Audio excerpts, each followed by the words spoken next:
difference between each and every. இப்போ நம்ம each வேர்டுக்கு பார்த்தோன்னா அது வந்து எது மென்ஷன் பண்ணதில் list of 2 or more things mention பண்ணும். அதுவே எவ்ரி எது மென்ஷன் பார்த்தீங்கன்னா 3 or more than திங்ஸும் மென்ஷன் பண்ணும். Followed by a singular verb. இந்த ஈச் அண்ட் டிஃப்ரென்ஸ் வந்து எதை ஃபாலோ பண்ணி வருதுன்னா சிங்குலர் வேர்பை ஃபாலோ பண்ணி வருது. போகிறோம் I have tattoo in each hand. என்னோட ஒவ்வொரு கையிலும் டாட்டூ இருக்குன்னு சொல்ல. ஐ ஹாவ் called ஈச்சும் யூஸ் பண்ணலாம். I have called each student use பண்ணலாம். I have called every student use பண்ணலாம் இந்த பிளேஸில். நெக்ஸ்ட் பாயிண்ட் பார்த்தீங்கன்னா ஈச் ஆஃப் வந்து கரெக்டாக இருக்கும், ஆனால் எவ்ரி ஆஃப் யூஸ் பண்ணக்கூடாது. இதுக்கான எக்ஸாம்பிள் நம்ம என்னென்னு பார்க்கலாம். She gave each of them assignment that day. இந்த சென்டென்ஸ் கரெக்டான சென்டென்ஸ். ஈச்க்கு பக்கத்தில் ஆஃப் வரலாம், ஆனால் வந்து she gave every of them. எவ்ரிக்கு பக்கத்தில் ஆஃப் வரக்கூடாது. எவ்ரிக்கு பக்கத்தில் என்ன வரக்கூடாது? ஆஃப் வரக்கூடாது.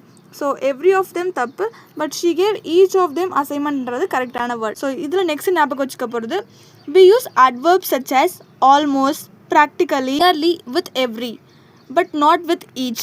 ஈச்க்கு வந்து இந்த வேர்ட்ஸ் யூஸ் பண்ண மாட்டாங்க, ஆனால் வந்து எவ்ரிக்கு இந்த மாதிரி வேர்ட்ஸ் யூஸ் பண்ணுவாங்க. இப்படி நம்ம எதை மென்ஷன் பண்ணுதுன்னா every 4 minutes a car is stolen in the city. அது வந்து ரிப்பீட்டடாக நடக்கிறது, ரெகுலர் பீரியடில் நடக்கிறது, டைமிங்ஸு, இது எல்லாமே மென்ஷன் பண்ண